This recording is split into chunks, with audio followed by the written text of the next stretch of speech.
오늘 성령다락방 새벽기도에 초청을 받아 여러분을 만나며 또 말씀을 함께 나누게 된 것을 큰 기도로 생각합니다. 섭리해 주신 주님과 또 준비하고 기획하신 여러분들께 감사를 드립니다. 창조 교리는 그리스도인 삶과 성서 신학의 필수 불가결한 기초입니다. 그 이유는 창조 교리야말로 우리가 다른 피조물 혹은 땅과 맺는 관계가 인간에게 얼마나 중요한지를 창조가 말해주기 때문이고, 심지어 우리가 무엇을 먹으며 살아야 하는지, 하나님께서 주신 가정이 얼마나 소중한지, 어느 날에 예배 드리며 살아야 하는지 등등을 다 창조에서 찾을 수 있기 때문입니다. 그건 동시에 성서 신학의 필수 불가결한 기초이지요. 어, 창조를 볼 때 우리는 오직 여호와가 참 하나님이신 근거를 확인하고, 창조를 볼 때 우리는 인간이 천사보다 조금 못한 존귀하고 영화로운 존재인 근거를 확인하게 되고, 창조에서 우리가 예배 시작 전에 들었던 그 참 시편 8편 4절, 바로 그 내용이 나오지요. 이 창조를 볼 때 창조주가 아닌 일체의 우상 숭배가 얼마나 무의미한지 바로 거기에서 근거를 확인할 수 있기 때문에 그렇습니다. 그래서 우리 재림교회는 이 창조 신앙의 모든 내용들을 모아서 다음 같은 문장으로 요약하고 있죠. 하나님은 만물의 창조주이시며 성경 속에 당신의 창조 활동에 관한 범위 있는 설명을 계시하셨다. 여세 동안 주님은 하늘과 땅, 그리고 지상의 모든 생물을 만드셨으며 그 첫 주일의 일곱째 날에 안식하셨다. 이렇게 그분은 당신께서 창조 사업을 마친 것에 대한 영구적인 기념물로 안식일을 제정하셨다. 첫 남자와 여자는 창조의 극치로서 하나님의 형상으로 창조되었고 세상을 다스리고 그것들을 보호할 책임을 가지게 되었다. 세상이 다 창조되었을 때 그것은 하나님의 영광을 선포하고 있었으며 심히 좋았다. 이 내용들을 담고 있는 그 최초의 원전, 바로 그것이 창세기 1장과 2장입니다. 어제 말씀드린 대로 창세기 1장과 2장에 기록되어 있는 창조기사는 두 개의 다른 같은 창조를 다른 관점에서 두 번 반복해 기록하고 있죠. 창세기 1장 1절부터 2장 4절 전반부까지. 여기 전반부란 개역 한글이 아니고 개역 개정입니다.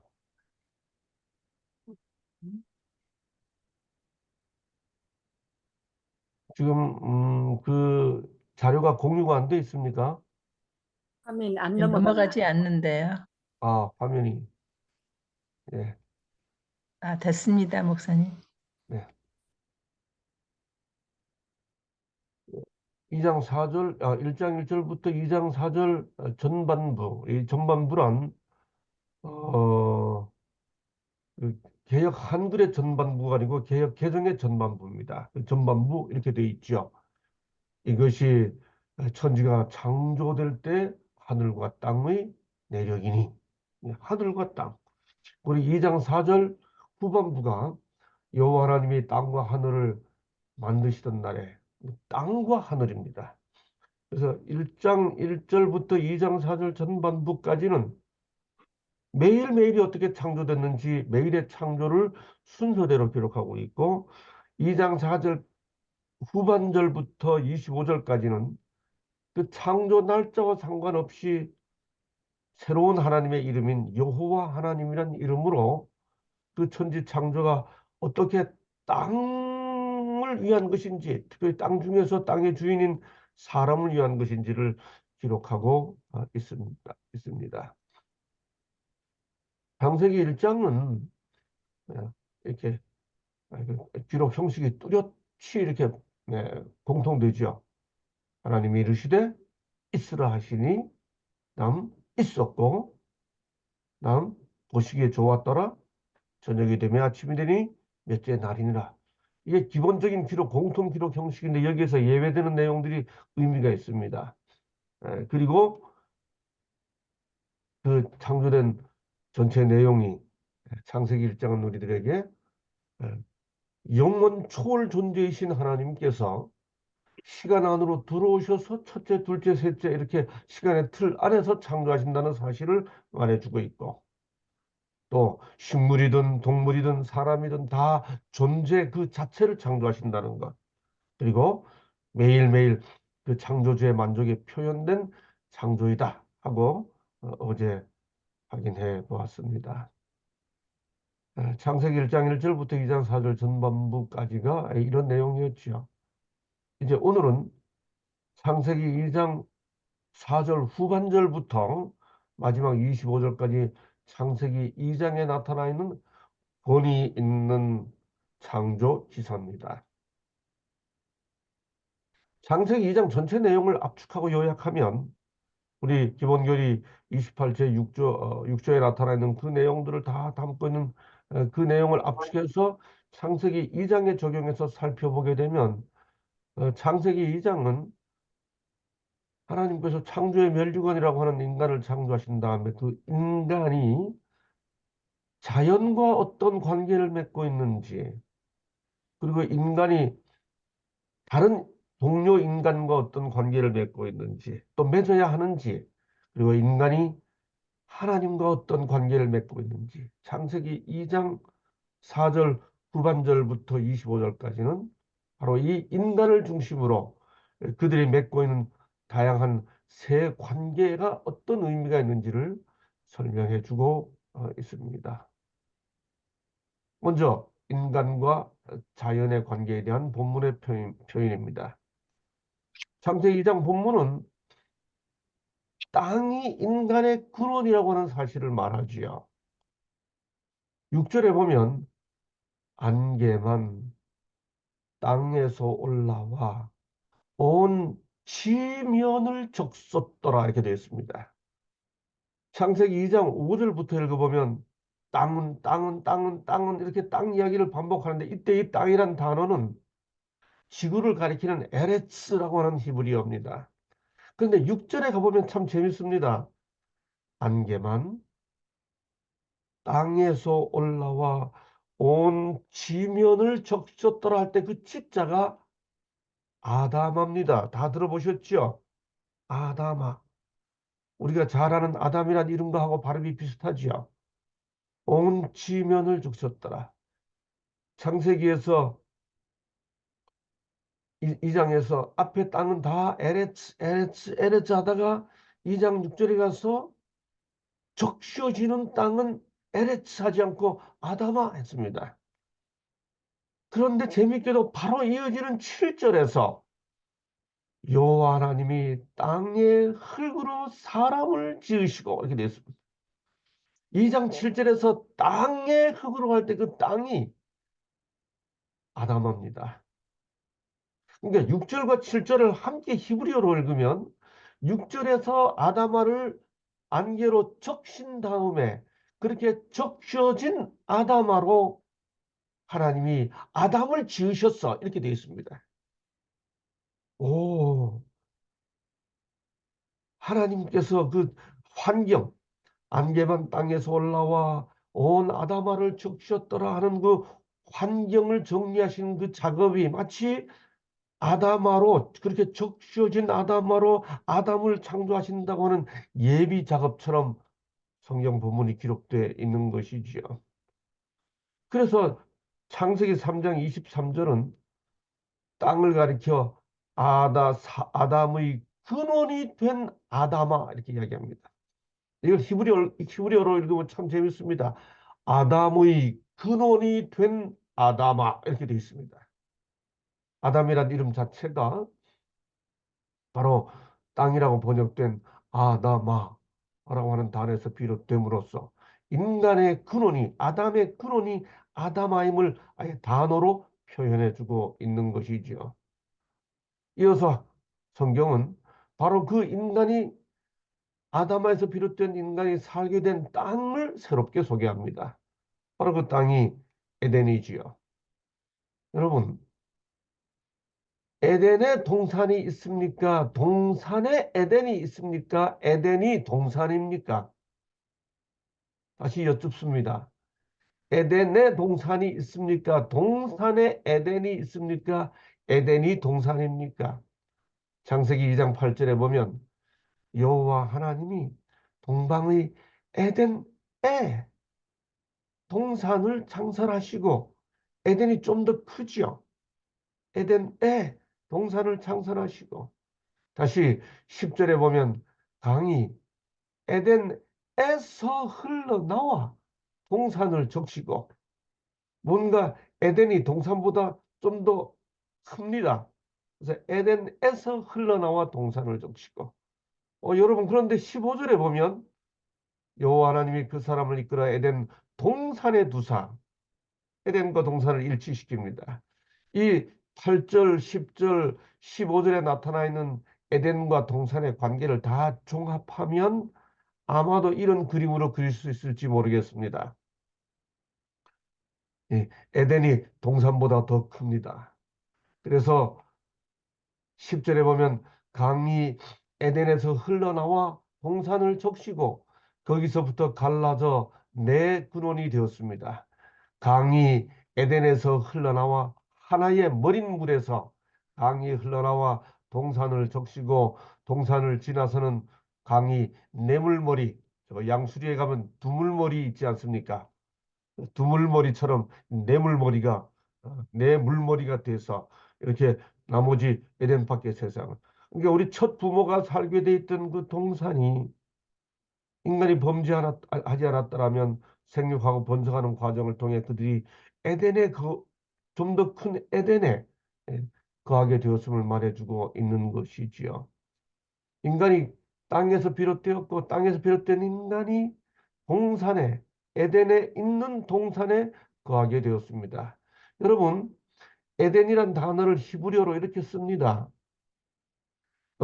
히브리어 아인 달렛 눈이라고 그럽니다. 근데 히브리어는 그 철자 하나하나가 다 어떤 모양에서 왔습니다. 아이는 눈처럼 생겼죠. 달렛이라고 하는 단어는 대문처럼 생겼어. 대문에서 왔습니다. 눈이라는 것은 새싹에서 왔습니다. 눈은 뭔가를 본다. 달렛은 문입니다. 새싹은 생명입니다. 그래서 어떤 히브리어 학자들은 이 히브리어를 철자 하나하나를 한자 파자 하듯이 파자해서 눈으로 본다. 뭐를? 새싹의 문을, 즉 생명의 문을. 그래서 에덴이라는 히브리어 철자를 다 종합하면 이 말은 생명의 문을 본다는 뜻이다. 이 에덴의 의미를 그렇게 풀이합니다. 또 이 에덴이란 단어 전체는 왜 에덴인가? 우가리더 DN 눈에서 왔는데 이 DN이라는 이 단어는 전체적으로 well world throughout, 전체적으로 물이 잘 공급됐다는 뜻이고, 이것이 하나의 단어가 되면 기쁨이다. 여러분, 그래서 에덴, 에덴이라는 말은 우리말이 아니고 그 단어 자체를 히브리어로 하면 그 전체적인 의미는 생명의 문을 보면서 기쁨을 누린다. 그 땅은 물이 잘 공급되는 곳이다. 뭐 이런 뜻이라고 학자들이 설명을 합니다. 인간이 땅에서 비롯된 인간이 살게 되었던 첫 주소가 기쁨의 땅입니다. 저는 강릉에서 출생해서 아시는 대로 3, 40년 세월, 학창 시절까지 포함하면 40년 세월을 태능에서 살았습니다.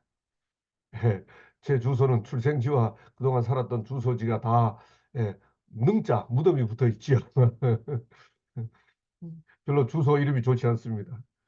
원래 인간이 살게 됐던 주소는 에덴, 기쁨이지요. 어떤 분이 이런 재미있는 표현을 했습니다. 하나님 없이 사는 사람의 주소가 뭔가? 살기 도, 괴롭, 군, 죽으면 조훌이 44번지다. 이렇게 재밌게 표현했습니다. 제가 그걸 듣고 웃었습니다. 그리고 그러면 하나님 안에 사는 사람은 어떤 주소가 뭔가 들으니까 그다음 말을 안 해요. 제가 만들었습니다. 살기도 괴롭군. 죽으면 조훌이 44번지가 하나님 밖에 사는 사람의 주소라면 하나님 안에 있는 사람의 주소는 오늘 도 즐겁군. 믿으면 기쁘리 77번지다. 제가 이렇게 붙였습니다. 이 에덴을 주소로 하고 사는 사람의 그 주소를 표현한 것이죠. 하나님께서 어떤 사람들은 이 창세기 이 땅에서 비롯되어 에덴을 갖게 해주신 하나님의 그 자연에 대한 관계를 1장 28절을 근거로 잘못 해석합니다. 거기 보면 하나님께서 인간에게 땅을 정복하라, 땅을 다스리라. 이 정복이라는 단어가 착취와 파괴를 암시할 수 있죠. 실제로 그래서 저 기독교인들이 신대륙을 정복하고 할 때 보세요, 여러분. 이렇게 십자가를 앞에 내세우고 사제들이 딱 십자가를 내걸고 이렇게 사람을 정복하고 착취하고 이렇게 했습니다. 예. 그리고 여러분 그 식민지 개척 선에 이렇게 사제들이 늘 동승했다고 하는 건 유명한 역사적 사실 아닙니까? 왜 그렇게 했나요? 땅을 정복하라고 했다. 다스리라고 했다. 여러분 그런데 창세기 1장 28절에 이 땅을 정복하라는 히브리어 가바시 다스리라는 라다라는 이 단어는 사실 창세기 1장 2장 15절의 이 말씀에 근거해서 우리 이해해야 합니다. 하나님은 땅에서 비롯된 인간에게 에덴을 주신 다음에 이렇게 2장 15절에 말하지요. 여호와 하나님이 그 사람을 이끌어 에덴 동산에 두사 그것을 경작하며 지키게 하시고 이렇게 말합니다. 여기 경작하다 하던 말이 아바드입니다. 지키게 하시고. 여러분 아바드란 히브리어는 처음 들으시지만은 오바댜라는 선지자 이름은 많이 들으셨죠? 여기 오바댜 할 때 그 오바디야 야 오베드야 아바드의 명사형이 오베드라고 합니다. 종이라는 뜻입니다. 야는 여호와의 줄임말이죠. 그래서 오바댜가 여호와의 종입니다. 다시 말해 여기 경작하며 전에 개역 한글은 다스리며 이렇게 번역되었습니다. 이 경작하며라는 히브리어 아바드는 오바댜에서 나온 것처럼 섬기다는 것이 본질적인 뜻입니다. 이 말은 다시 말하면 뭐죠? 여호와 하나님이 그 사람을 이끌어 에덴 동산에 두사 그것을 아바드 섬기며 지키게. 다시 말해 하나님은 인간이 누리게 기쁘게 살도록 well world throughout 아주 관계 시설이 잘 되는 그 모델 하우스인 에덴 동산을 어떻게 하라고 한 겁니까? 잘 지키고 어, 잘 섬기라고 하는 청지기 직분을 자연 청지기 직분. 우리는 자연이라 말 안 쓰고 흔히 천연이라 하지 않습니까? 천연 청지기 직분을 주셨다. 사실을 알게 되는 거죠. 이것이 창세기 2장에 나타난 인간과 자연의 관계입니다. 인간은 자연에서 비롯되었고 자연을 선물로 받았습니다. 에덴 동산은 하나의 모델 하우스였죠. 두 번째, 창세기 2장에는 인간과 인간의 관계가 나와 있습니다. 여호와 하나님이 이르시되 사람이 혼자 사는 것이 좋지 아니하니 창세기 1장에서 매일의 창조 끝에 보시기에 좋았더라 좋았더라 좋았더라 반복되고 있던 기록과는 달리 여기 2장에서는 좋지 않다 하는 표현이 나옵니다. 사람이 혼자 사는 것이 좋지 않다. 그리고 내가 그를 위하여 돕는 배필을 지으리라 말씀하시고 잘하는 대로 아담을 재우시고 그 갈빗대 하나를 취하고 갈빗대로 여자를 만드십니다. 사실 여기에서 엄청난 신학이 나오지요. 아담을 만드신 것처럼 왜 하와를 따로 만들지 않으셨을까? 예. 그렇게 얼마든지 만드실 수 있는데 사실 거기서 우리가 예, 왜 창조주 신앙을 해야 하는지, 왜 십자가 신앙을 해야 하는지가 설명되기 시작합니다. 오늘은 그 내용을 설명하는 시간이 아니기 때문에 예, 하나님이 왜 아담을 만드신 것처럼 하와를 따로 만들지 않으시고 아담에서 취하셨는가 하는 부분은 보류하고 취하시되 왜 갈빗대로 만드셨을까 하는 그 부분. 하나님이 갈빗대 하나를 취하여 사람을 만드시고 그를 돕는 배필을 지으셨다. 혼자 사는 것은 좋지 않기 때문이라고 말씀하시죠.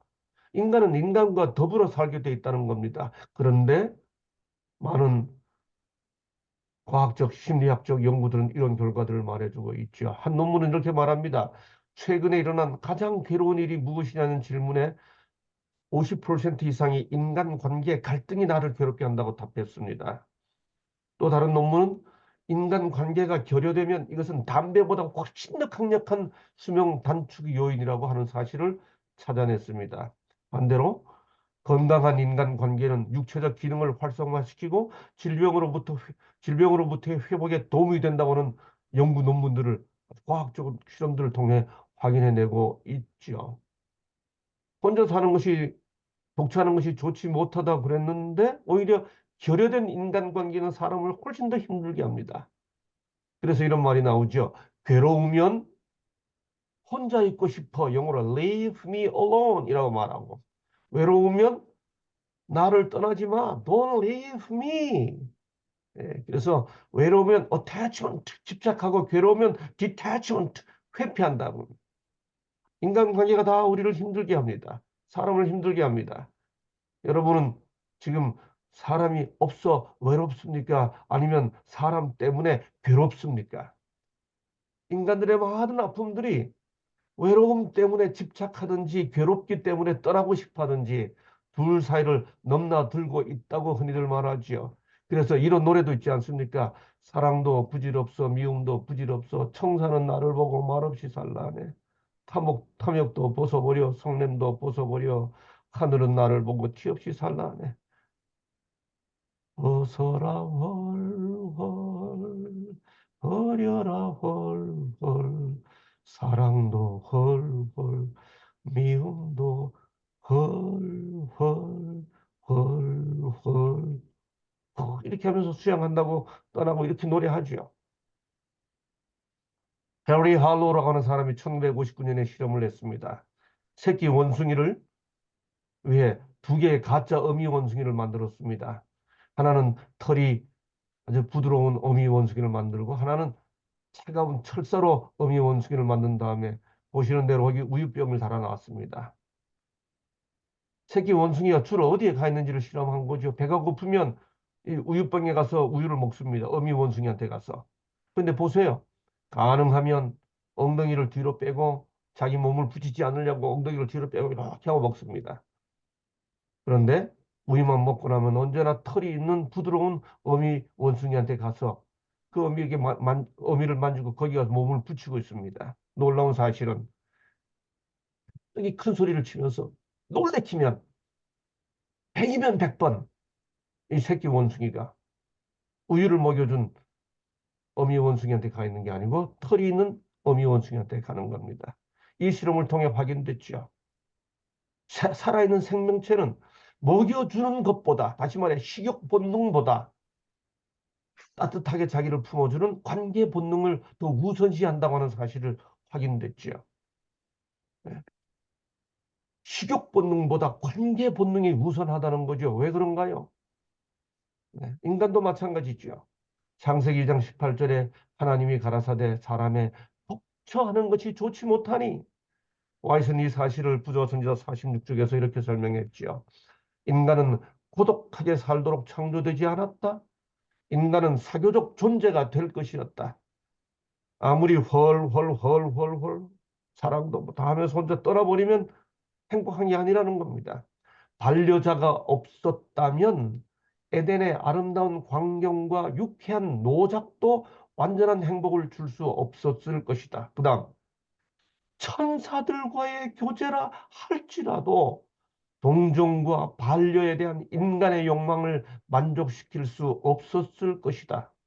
사랑하고 사랑을 받을 자기와 같은 사람이 없었다.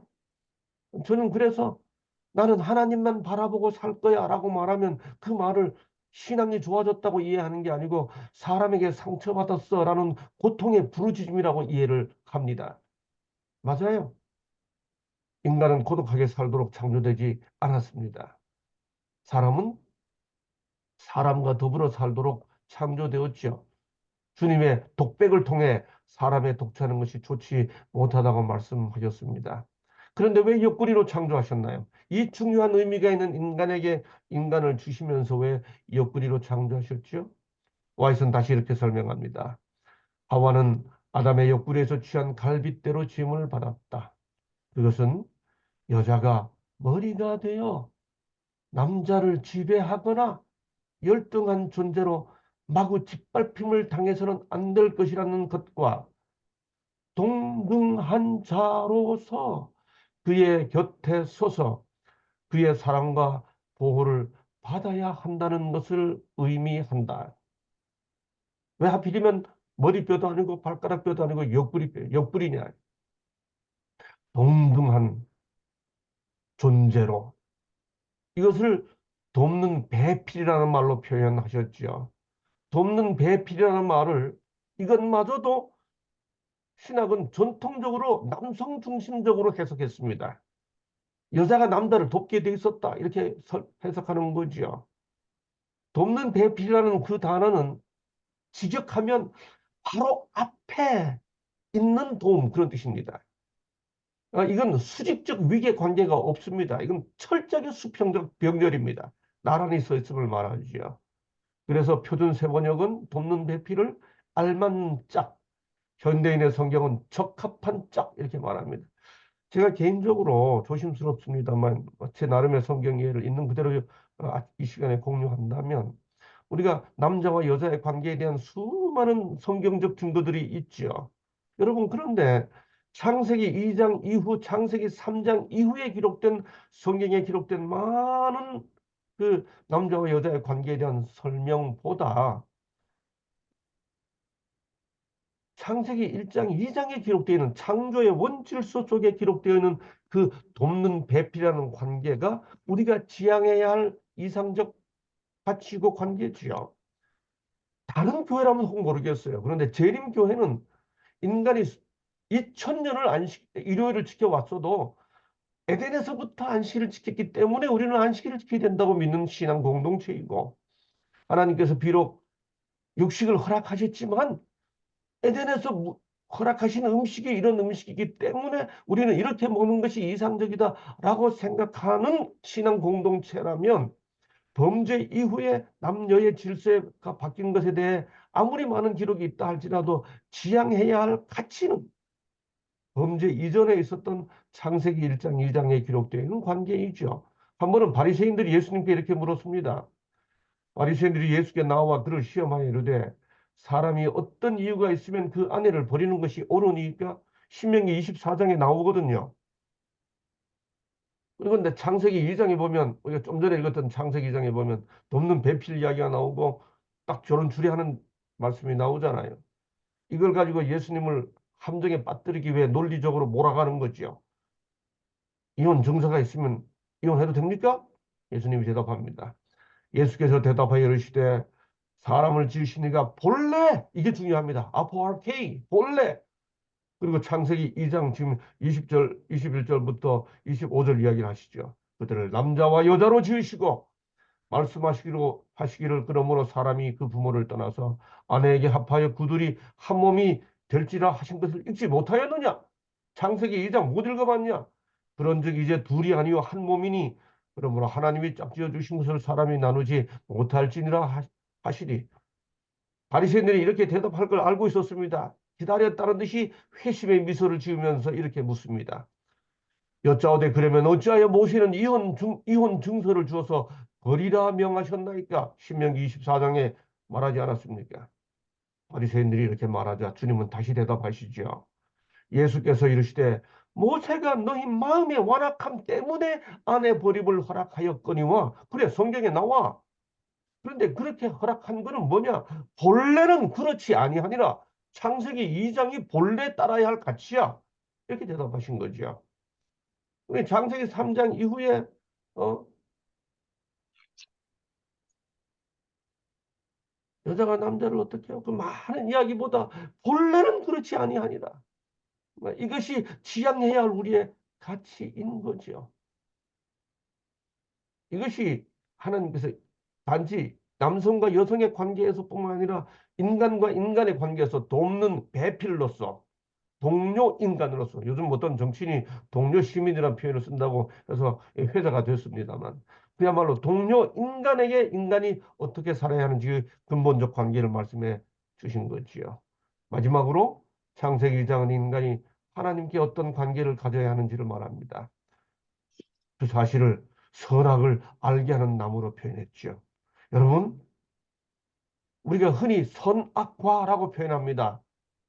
네, 뭐 그렇게 표현할 수 있다고 생각합니다. 그런데 저는 그 표현 속에 약간의 오류가 담길 수 있습니다.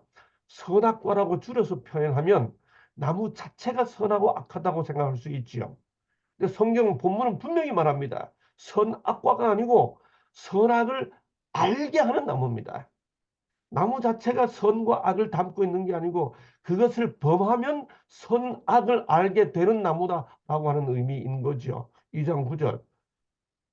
선악을 알게 하는 나무의 열매를 먹지 말라. 이거 하나님과의 관계 때문에 그렇습니다. 왜 선악을 알게 하는 나무의 열매를 먹지 말라고 그럴까? 여러분 성경에서 선과 악이라는 단어가 합쳐서 나오게 되면 이 말은 무슨 뜻인가? 여기 창세기 31장 24절에 하나님이 야곱을 추격한 라반의 꿈에 나타나셔서 뭐라고 말씀하시는가 하면 너는 야곱에게 선악간에 말하지 말라. 이 말은 좋고 나쁜 말 하지 말라는 말이 아니고 일체 말하지 말라는 뜻입니다. 너 말하지 마. 어떤 말이든지 하지 마. 여러분 암논이 압살롬의 누이 동생 다말을 욕되게 했죠. 예, 그리고 오빠 압살롬의 집에 와 머물죠. 이 소식을 들은 압살롬이 화가 나서 본문이 뭐라 표현합니까? 압살롬은 암논이 그의 누이 다말을 욕되게 하였으므로 그를 미워하여 암논에 대하여 잘잘못을 말하지 아니하니라. 예, 이걸 전에 개역 한글은 시비간에 이 말은 무슨 뜻인가 하면 따지고 들어가서 싸우지 않더라는 뜻이 아니고 다른 말은 하면서 그 말이 아니고 일체 말하지 않더라는 뜻입니다. 이게 선악간에 하고 히브리어가 똑같습니다.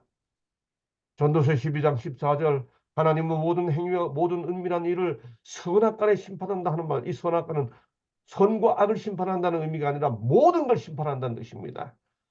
사무엘하 14장 17절은 사무엘이 얼마나 지혜로울지를 이야기하면서 내 주 왕께서 하나님의 사자같이 선과 악을 분간하십니다. 하나님은 모든 걸 아십니다. 그 뜻입니다. 그러므로 성경에서 선과 악이라고 하면 그 말은 전체와 일체를 나타내는 관용적 표현입니다. 그러므로 선과 악을 알게 하는 이라는 말은 전체를 알게 되는, 전지를 알게 되는, 전지해지는 하나님의 영역입니다. 선과 악을 알게 하는. 하나님처럼 되려고 하면, 그래서 창세기 3장 6절에 보면 이것을 먹는 날에는 너희 눈이 밝아 하나님과 같이 될 것을 하나님이 아십니다. 하나님은 악한 걸 알고 있는데 라고 하는 의미보다 하나님의 전지 영역으로 들어오려고 하면 이제 이런 의미를 나타낼 수 있죠. 그러나 선과 악을 만약에 그게 전지 개념이라면 선악을 아는 일에 우리 중 하나 같이 되었으니 만약에 이 말을 잘 이해해야 합니다. 여러분 이게 무슨 말입니까? 인간이 죄 짓고 난 다음에 선악을 아는 일에 우리 중 하나 같이 되었다니 그럼 하나님은 이미 선악을 악한 걸 알고 있는가? 하나님은 악한 걸 좋아하는 경향이 없습니다. 그러므로 선악을 아는 일에 우리 중 하나같이 되었으니라는 말은 결과인데 사실은 목적을 나타낼 수 있죠. 선악을 아는 일에 우리 중 하나같이 배려하였으니라는 의미일 수 있습니다. 인간이 하나님의 영역, 인간은 인간이라고 하는 영역을 머물러야 되는데 하나님의 영역을 침범하려 한 것이죠. 그러나 만약에 선과 악이 도덕적 개념이라면 로마서 16장 19절에 나와 있는 대로 선한데 지혜롭고 악한데 미련하라고 말합니다. 인간이 악을 경험하라고 말하는 게 아닌 거지요. 하나님은 아십니다. 그러나 죄를 악한 걸 좋아하시는 게 아니죠.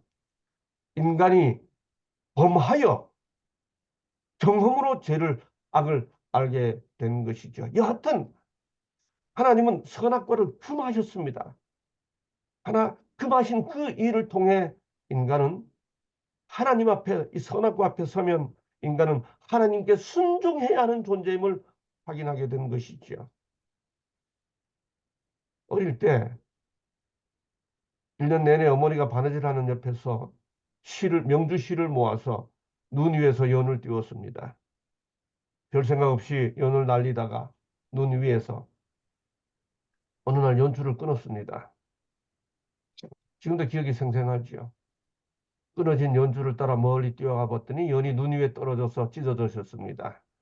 아무 생각 없이 어릴 때 했지만은 지금처럼 눈이 많이 왔던 그 강원도 겨울에서 했지만은 훗날 신학을 하고 목사가 되고 성경 선생이 돼서 이 장면을 떠올리면서 깨달았습니다. 연의 자유는 줄에 의해 매달려 있는 한계가 아니고 그 줄에 매달려 있을 때가 연의 진정한 자유입니다. 그래서 연줄이 끊어지면 우리는 그것을 끈 떨어진 연이라고 말합니다. 인간이 하나님 안에 있을 때 그게 자유인 거지요. 물고기가 물 안이 자기를 속박한다고 생각해서 물을 벗어나게 되면 파멸이 이르러 오는 거지요. 끈 떨어진 연이나 물 밖의 물고기나 다 마찬가지입니다. 기차의 자유는 선로 위에 있을 때이지요. 선로는 기차에게 제한을 주는 게 아니라 진정한 자유를 주는 것이죠. 창세기 2장은 우리들에게 이 사실을 말해줍니다. 인간은 자연을 지키는 청지기로 살아야 하고, 인간은 인간을 돕는 동료로 살아야 하고, 인간은 하나님께 순종하는 자녀로 살아야 한다는 이 명확한 사실을 이렇게 단순한 언어로 창세기 2장에서 기록해 주고 있는 것이죠. 창조를 배우면서 우리는 오늘도 자연을 지키는 청지기로, 사람을 돕는 동료로, 하나님께 순종하는 자녀로 그렇게 살아가는 우리가 되기를 바라면서 말씀을 마치겠습니다.